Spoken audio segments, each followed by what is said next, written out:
Hello दोस्तों, आज हम लोग पढ़ेंगे क्लास 10th के लिए केमिस्ट्री, जिसका पहला अध्याय है रासायनिक अभिक्रिया। इसमें ऑब्जेक्टिव प्रश्नों को देखेंगे जो मुख्य रूप से NCERT बेस पर तैयार किया गया है। तो चलिए शुरू करते हैं आज का पहला सवाल से कि वायु में जलाने से पहले मैग्नीशियम रिबन को साफ क्यों किया जाता है। देखिए, मैग्नीशियम रिबन को साफ इसलिए किया जाता है क्योंकि वायु में ऑक्सीजन से अभिक्रिया करता है। वायु में ऑक्सीजन से अभिक्रिया करके मैग्नीशियम के ऑक्साइड बनाता है। मैग्नीशियम के ऑक्साइड बनाता है। ऑक्साइड की क्या करेगा, वो परत जमा लेता है। इसका आंसर जगह ए। चलते हैं नेक्स्ट प्रश्न की ओर। दूध से दही बनना कैसा परिवर्तन है। दूध से दही बनना कैसा परिवर्तन है। कोई भी परिवर्तन होने के बाद अगर पुनः वापस नहीं लाया जा सकता है, उसे बोला जाता है रासायनिक परिवर्तन। कैसा परिवर्तन, रासायनिक परिवर्तन। अगर दही को पुनः चाहेंगे कि हम उसे दूध बना दें तो नहीं बन सकता, यानी इसका मतलब ये हो गया रासायनिक परिवर्तन। चलते हैं नेक्स्ट प्रश्न की ओर। तेल एवं वसा युक्त खाद्य पदार्थों को बहुत दिनों तक सुरक्षित रखने के लिए निम्न में से किस गैस का उपयोग किया जाता है। तेल एवं वसा युक्त खाद्य पदार्थों को बहुत दिन तक छोड़ देंगे तो खराब हो जाता है, तो उसे सुरक्षित रखने के लिए, सुरक्षित मतलब बचाने के लिए उसमें कौन सा गैस का उपयोग किया जाता है, तो नाइट्रोजन गैस का प्रयोग किया जाता है। जैसे हम लोग देखते हैं कुरकुरे का जो पैकेट होता है 6 महीना 9 महीना तक खराब नहीं होता। क्यों नहीं खराब होता, क्योंकि उसमें नाइट्रोजन गैस भर दिया जाता है। चलते हैं नेक्स्ट प्रश्न की ओर। नेक्स्ट प्रश्न है कि हाइड्रोजन को ऑक्सीजन से अभिक्रिया करने के बाद जल का निर्माण होता है। हाइड्रोजन को ऑक्सीजन से अभिक्रिया करने के बाद जल का निर्माण होता है। तो ये कौन सा अभिक्रिया, देखिए, दो तत्व मिलकर एक यौगिक का निर्माण कर रहा है, यानी 2 के या 3 से मिलने के बाद एक नया यौगिक का निर्माण होता है, उसे बोलते हैं संयोग हो रहा है, यानी कि संयोजन अभिक्रिया। कौन सा अभिक्रिया, संयोजन अभिक्रिया। चलते हैं नेक्स्ट प्रश्न की ओर। नेक्स्ट प्रश्न है कि कैल्शियम कार्बोनेट को गर्म करने पर कैल्शियम ऑक्साइड एवं कार्बन डाइऑक्साइड बनते हैं। यह किस प्रकार की अभिक्रिया है। देखिए, कैल्शियम कार्बोनेट यानी CH करेंगे तो ये टूटता है किस में टूटेगा, कैल्शियम ऑक्साइड और कार्बन डाइऑक्साइड में।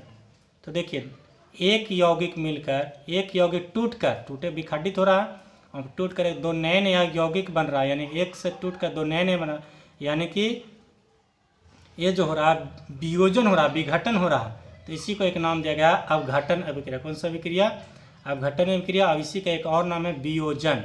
कौन सा अभिक्रिया, वियोजन अभिक्रिया। चलते हैं नेक्स्ट प्रश्न की ओर। नेक्स्ट प्रश्न है कि जिस रासायनिक अभिक्रिया में प्रतिफल के साथ साथ ऊष्मा का उत्सर्जन होता हो। यह देखिए थ्योरी बेस पर आधारित है। किसी भी रासायनिक अभिक्रिया में प्रतिफल के साथ साथ अगर उत्सर्जन ऊष्मा निकलता हो, क्या निकलता हो, ऊष्मा का उत्सर्जन निकलता हो, तो उसे बोला था ऊष्माक्षेपी अभिक्रिया। क्या बोला था, ऊष्माक्षेपी अभिक्रिया। जैसे अगर एग्जाम्पल चाहें तो ले सकते हैं कि कार्बन को ऑक्सीजन से अभिक्रिया कराएंगे तो कार्बन डाइऑक्साइड बनाएगा और साथ ही साथ ऊष्मा भी देता है। क्या देता है, ऊष्मा देता है, यानी कि ऊष्मा बाहर निकल रहा है, ऊष्माक्षेपी अभिक्रिया। अगर पहले से अगर पहले यहाँ पे ऊष्मा देते हैं तो हो जाता है ऊष्मा शोषी। चलते हैं नेक्स्ट प्रश्न की ओर। प्रश्न है कि आयरन ऑक्साइड को एल्युमिनियम से अभिक्रिया करने के बाद एल्युमिनियम के ऑक्साइड प्लस आयरन को अलग कर देता है। तो ये कौन सा अभिक्रिया, देखिए ध्यान से कि ऑक्सीजन जो है एल्युमिनियम से अभिक्रिया कर ले रहा है। ऑक्सीजन जो एल्युमिनियम से अभिक्रिया करके एल्युमिनियम का ऑक्साइड बना दे रहा है और आयरन को विस्थापित करके अलग बना देता है। अलग करता मतलब अलग करता है, विस्थापन कर देता है। उसको क्या कहता है, विस्थापित कर देता है। तो इसको बोला जाता है विस्थापन अभिक्रिया। कौन सा बोला जाता है, विस्थापन अभिक्रिया। चलते हैं नेक्स्ट प्रश्न की ओर। प्रश्न है कि किसी रासायनिक अभिक्रिया में भाग लेने वाले पदार्थ कहलाते हैं। देखिए, रासायनिक अभिक्रिया में भाग लेने वाले पदार्थ क्या कहलाते हैं। जैसे एग्जाम्पल लेते हैं, हाइड्रोजन को ऑक्सीजन से अभिक्रिया करा दिए, हाइड्रोजन को ऑक्सीजन से अभिक्रिया करके मान लो जल बना लिए। तो ये जो है दो कौन कौन भाग लिए, हाइड्रोजन और ऑक्सीजन। तो यही पूछा जा रहा है कि जो भाग लेते हैं उसको किस नाम से जानते हैं। तो इसको बोला था अभिकारक। इसको क्या बोलते हैं, अभिकारक प्रतिफल। इसका आंसर हो जाएगा अभिकारक। चलते हैं नेक्स्ट प्रश्न की ओर। नेक्स्ट प्रश्न है कि सिल्वर नाइट्रेट को सोडियम क्लोराइड से अभिक्रिया कराने के बाद सिल्वर क्लोराइड और सोडियम नाइट्रेट बना लेता है। देखिए इसमें दो यौगिक अपने आयनों का आदान प्रदान करके दो नए यौगिक बना रहे हैं। देखिए यहाँ से Ag जो है Cl से अभिक्रिया कर ले रहा, Ag Cl से अभिक्रिया कर रहा था, और नाइट्रोजन जो है सोडियम से अभिक्रिया कर ले रहा। मतलब इसका तत्व इससे अभिक्रिया कर लिया और इसका तत्व इससे अभिक्रिया कर, मतलब दो यौगिक एक दूसरे का आदान प्रदान करके दो नए यौगिक बनाते हैं, उससे द्विविस्थापन करते हैं, विस्थापन द्वारा लेकिन द्विविस्थापन। और इसी का एक और उपनाम है उभय विस्थापन अभिक्रिया। चलते हैं नेक्स्ट प्रश्न की ओर। नेक्स्ट प्रश्न है कि ऑक्सीजन का योग या हाइड्रोजन का ह्रास यानी कमी समीकरण क्या कहलाता है। एक थ्योरी ही है कि जिसमें ऑक्सीजन का योग हो और हाइड्रोजन का ह्रास हो, कमी हो, उससे बोला जाता है ऑक्सीकरण अभिक्रिया, या फिर उसी का उपनाम है उपचयन अभिक्रिया। तो इसका आंसर हो जाएगा ए और बी दोनों, यानी कि सी आंसर। चलते हैं नेक्स्ट प्रश्न की ओर। नेक्स्ट प्रश्न है कि क्लोरोफिल और सूर्य के प्रकाश की उपस्थिति में पौधे वायु से कार्बन डाइऑक्साइड एवं पृथ्वी से जल ग्रहण करके अपना भोजन तैयार करते हैं।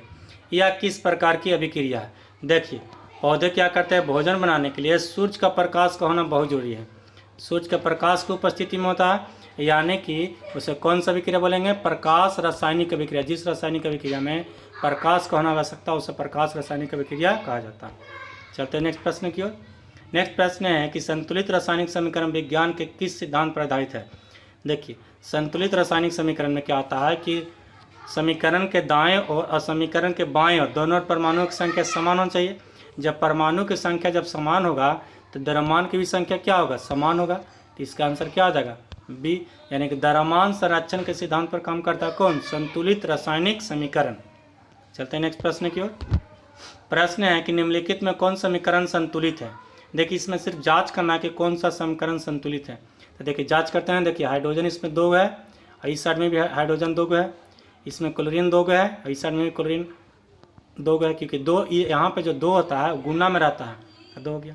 उसी प्रकार से यहाँ पोटेशियम 2 है, यहाँ पे भी पोटेशियम 2 है, क्लोरीन 2 है, यहाँ भी क्लोरीन 2 है। ऑक्सीजन देखिए 3 यहाँ पे या 2 पहले दिया, यानी कि 3 दूनी 6, यहाँ भी 6 है, तो ये भी संतुलित है, ये भी संतुलित है। तीसरा देखते हैं हाइड्रोजन 4, यहाँ पे हाइड्रोजन 4, ऑक्सीजन 2 और यहाँ पे ऑक्सीजन 2 है, तो ये भी संतुलित है। तीनों संतुलित, इसमें से सभी हो जाएगा। चलते हैं नेक्स्ट प्रश्न की ओर। नेक्स्ट प्रश्न है रेडॉक्स अभिक्रिया में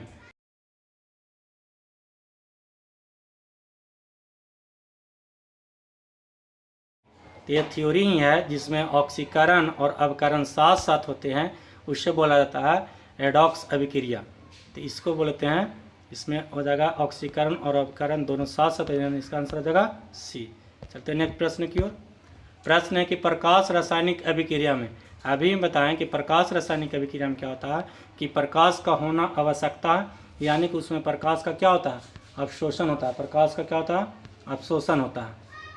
तो इसका आंसर हो जाएगा ए। चलते हैं नेक्स्ट प्रश्न की ओर। प्रश्न है कि जब लोहे के कील को कॉपर सल्फेट के विलयन में डुबाया जाता है तो विलयन का रंग कैसा हो जाता है। देखिए लोहे का कील यानी कि आयरन को कॉपर सल्फेट के विलयन में कराएंगे तो क्या करता है, लोहा जो है कॉपर को विस्थापित करके फेरस ऑक्साइड बनाता है, फेरस सल्फेट बनाता है और इसका रंग जो होता है हरा होता है। कैसा रंग होता है, हरा रंग होता है। चलते हैं नेक्स्ट प्रश्न की ओर। प्रश्न है कि उपचयन वह प्रक्रिया है जिसमें, अभी इसके बारे में बताएं कि ऑक्सीकरण और उपचयन दोनों एक ही नाम है। तो इसमें क्या होता है, ऑक्सीजन का योग होता है और हाइड्रोजन का ह्रास होता है, यानी कि कमी होता है। यानी कि इसका आंसर हो जाएगा ए और बी दोनों, ये ऑप्शन है डी में, तो इसका आंसर हो जाएगा डी। चलते हैं नेक्स्ट प्रश्न की ओर। प्रश्न है कि जिस न्यूनतम ताप पर कोई पदार्थ जलना शुरू करता है उसे क्या कहते हैं। ये परिभाषा है ज्वलन ताप का। इस परिभाषा किसका है, ज्वलन ताप का परिभाषा है कि जिस न्यूनतम ताप पर कोई पदार्थ जलना शुरू करता है उसे ज्वलन ताप कहा जाता है।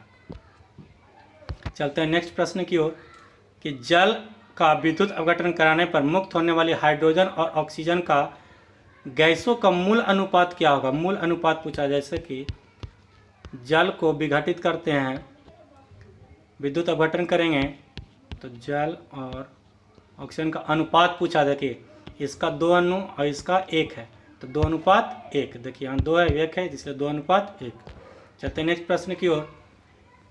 एक ऐसा पदार्थ का नाम लिखें जिनके विलयन का उपयोग सफ़ेदी करने के लिए किया जाता है। देखिए उपयोग सफ़ेदी करने के लिए किया जाता है कैल्शियम ऑक्साइड का। होता क्या है कि कैल्शियम ऑक्साइड का प्रयोग हम लोग यानी कली चूनों का उपयोग उसमें क्या करते हैं, जल मिलाते हैं, और जल मिलाते हैं तो अभिक्रिया कहलाता है कैल्शियम हाइड्रोक्साइड बनाता है, जो सफ़ेदी करने में प्रयोग किया जाता है। इसका प्रयोग किया जाता है, लेकिन क्यों किया जाता है, क्योंकि यह जल से विक्रिया के कैल्शियम हाइड्रोक्साइड बनाता है जो मकान को चमक देती है, यानी कि कैल्शियम ऑक्साइड होंगे आंसर होगा।